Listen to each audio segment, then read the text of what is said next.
Bienvenue dans ce petit échange avec ici Merlin Nicolaï pour finaliser le cours de vente et négociation afin de voir un peu quels sont les soft skills que nous avons appris, quels sont ceux que nous avons améliorés et quels sont ceux qui pourraient nous aider à nous développer dans notre futur stage de sales management en alternance.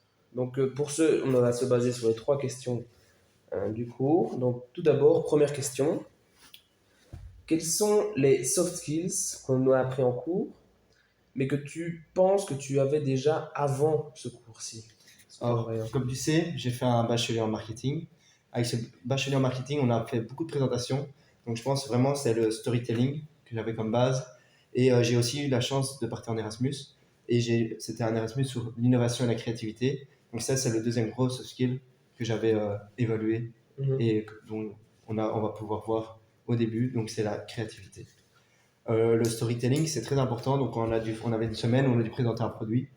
Et donc sur cette semaine, on a réussi, il fallait vraiment parler et raconter des histoires. Donc c'est vraiment les deux bases. Ok, ouais. Et des tiennes?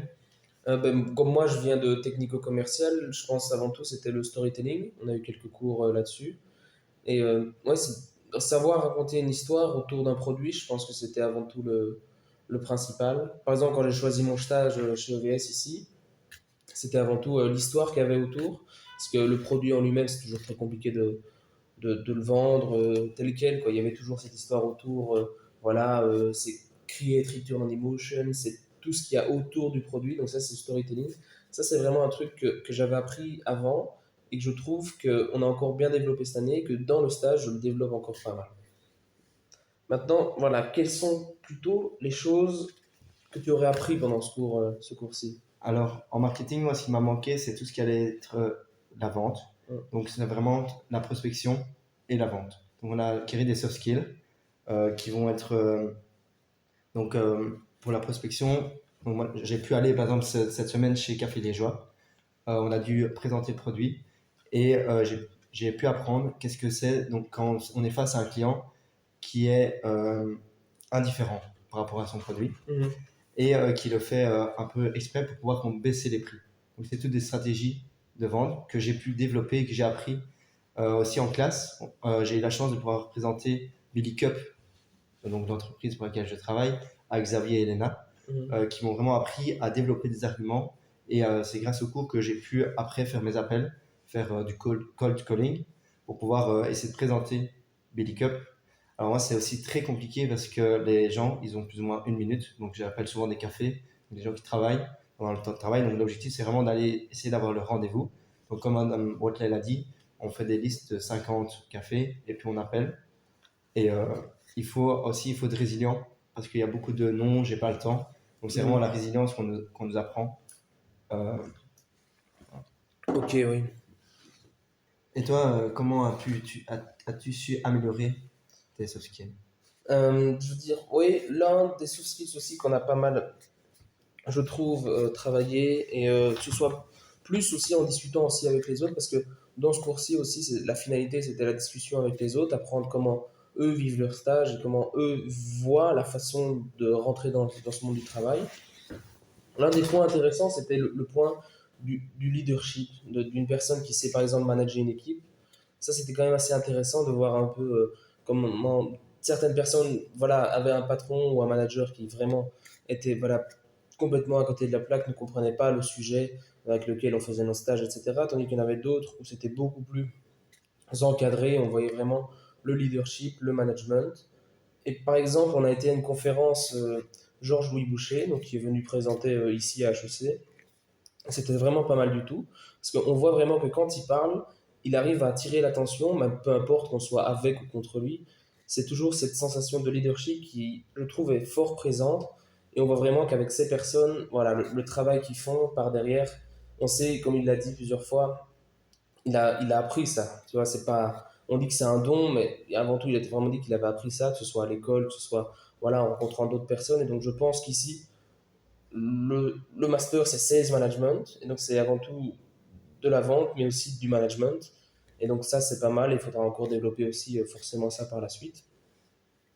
Maintenant, après, voilà, il y avait peut-être d'autres points que tu as peut-être appris. Moi, ce que j'ai aussi appris, c'est comme tu parles des leaders, Donc il va aussi tout ce qui est la gestion de conflits. Donc ça c'est très intéressant en classe de voir comment est-ce que les autres, dès qu'ils avaient des conflits, pouvaient les gérer. Mhm. Moi, ce qui m'a surtout appris, c'est durant mon stage, durant mes 2 stages en market et ici, c'est voir comment, c'est souvent les conflits, moi, comme j'ai des plus petites entreprises, c'est les boss, les managers qui sont face à des conflits. Donc pour l'instant, dans la situation, j'observe comment ils font. Et en classe, on a pu vraiment mettre ça en application, donc apprendre face à des personnes qui ont des conflits. Mhm. Donc moi, j'étais avec Léna, et donc ça m'a vraiment appris, pour une fois, à être face à un conflit. Mhm. Par exemple aussi, moi j'ai souvent ça, c'est parce que je suis en contact aussi avec les clients, c'est le traitement des plaintes, on va dire. C'est la façon de gérer un client qui se plaint. Et comme on l'a vu en cours, c'est toujours prendre du bon côté des choses, toujours prendre voilà, le positif. Donc quand un client nous dit quelque chose, il faut essayer de pas le prendre contre nous, mais toujours se dire, voilà, il faut prendre le côté positif. Comment est-ce que je peux améliorer par la suite ma relation client? Comment est-ce que je peux aider au mieux le client? En présentant toujours le bon côté au client. Par exemple, quand je reçois des mails de plainte, j'essaie de dire, OK, d'où vient le problème chez nous d'abord? Et puis une fois qu'on a bien compris que voilà, le problème pourrait ne pas venir de chez nous, on essaie d'amener le client pour qu'il puisse nous aider au maximum à répondre à sa demande. Donc c'est un peu un échange, un peu comme au tennis, on va dire, où c'est l'un va avec l'autre. Je veux dire, c'est pas toujours le but de toujours mettre la faute sur le client, mais c'est vraiment de comprendre plutôt en interne comment nous on peut résoudre ça également. Ouais, ce que tu viens d'expliquer, ça correspond à la théorie de Joy, comme on a vu Mhm. en classe, C'est qui ça était très, exactement. très intéressante. Ensuite, peut-être un dernier point, c'est à quel niveau, quels soft skills pourrais-tu travailler pour pouvoir, on va dire, t'améliorer dans ton stage, t'améliorer dans ce master également de saison. Alors moi, ce que je pense, c'est déjà pour pouvoir m'améliorer, c'est faire du networking. Donc nous, on est dans la vente. Donc par exemple, quand on a été à Termisi Diplôme, j'ai pu faire du networking en rencontrant des gens qui étaient dans l'ORECA. Ouais. Donc la directrice de cursus et les 2 personnes qui s'occupent de l'ORECA, Agram et Alenmo. Donc là, j'ai pu aller sortir un peu de ma zone de confort et directement aller faire de la prospection dans des endroits où on ne s'attend pas toujours à devoir en faire. Mhm. Donc ça, c'est vraiment c'est des points où je dois essayer de m'améliorer, continuer à faire ça. Ce qui est très important, c'est aussi l'écoute active. Donc, dans ce qu'on fait, c'est que quand je vais présenter mon produit, j'ai tendance à parler, parler, parler, et puis à ne pas essayer, quand l'autre va donner son argument, à pas toujours écouter ce qu'il a à dire, et Mhm. peut-être réfléchir à l'argument que je vais dire après. Donc c'est vraiment important que je présente assez rapidement le projet, et alors après, à partir de ce projet, j'essaie de comprendre le besoin des clients. Donc c'est vraiment ce qu'on nous apprend. Ce que je dois essayer d'exercer maintenant. Après ce cours de vente, on nous a donné plein d'outils, on a fait plein de mises en scène, et avec toutes ces mises en scène qu'on a développées, qu'on a pu s'exercer, Mhm. maintenant il faut les mettre en application. Et donc c'est vraiment par des soirées de networking qu'on apprend. Ouais. Voilà. C'est vrai aussi. Bah, pour ma part, ce serait un soft skill qu'il faudrait vraiment que je travaille, ce serait la gestion du stress. Parce que même si, on va dire, en face peut-être des gens, il faut essayer de ne pas montrer le stress, c'est aussi par derrière, quand on travaille sur un projet, savoir prendre du recul, savoir se dire, ok, parfois je fais des erreurs, parfois je fais les choses pas correctement, il ne faut pas commencer à trop stresser, à trop prendre pour soi, savoir prendre du recul et se dire, ok, quelle solution je vais trouver, comment je vais le faire, combien de temps ça va me prendre. Toujours savoir voilà, avoir un œil externe et se dire sur certains projets ça se passe de telle façon, avec tel type de personne il faut travailler de telle façon. Et donc il faut toujours savoir ouais, gérer ce stress. C'est un des points que je vais essayer de travailler, que je vais essayer d'appliquer un peu les conseils qu'on a eus, se calmer, prendre du recul. Et pourquoi pas avoir certains exercices de respiration parfois si c'est vraiment, vraiment nécessaire. Quoi. Je sais pas si tu avais un dernier point à ajouter.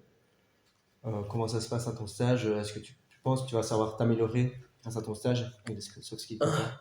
Ouais, oui, je pense que c'est quand même important.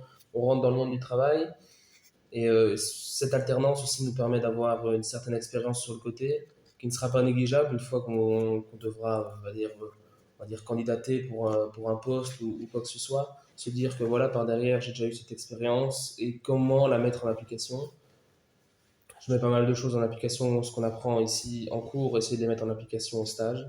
C'est aussi un bon point. Et toi, ça se passe bien au stage? Moi, ça se passe très bien. J'ai la chance de pouvoir toujours avoir des feedbacks de Mhm. ma promotrice qui va avec moi de ma maîtresse qui va avec moi sur les lieux dès qu'on fait de la prospection. Ah oui. Donc là, je suis vraiment dans une phase de prospection. Donc on applique tous les soft skills. Donc je pense que cette discussion est très intéressante parce qu'on peut refléter où on en est. Mhm. On peut voir vraiment qu'est-ce qu'on a amélioré. Donc moi, je veux vraiment cette tout ce qui est dans la vente, dans l'écoute active, plutôt dans la gestion de stress. C'est ça. Donc ça, on voit où on en est et Mhm. on a encore une belle marge de progression. Il nous reste 1 an et demi pour essayer de développer encore ces soft skills. Je pense que c'est des soft skills qu'on va développer durant toute sa vie. Donc c'est des choses, on ne peut pas jamais dire je suis le meilleur. Comme du stress, personne ne peut dire je gère à fond mon stress. Tout le monde a du stress, il faut juste apprendre à le gérer. Donc c'est vraiment, on a toujours des marques de progression. Exactement. Ok. Bah, je pense qu'on a couvert tous les points. Sur ce, merci beaucoup de nous avoir suivis et à la semaine prochaine. Ciao, ciao.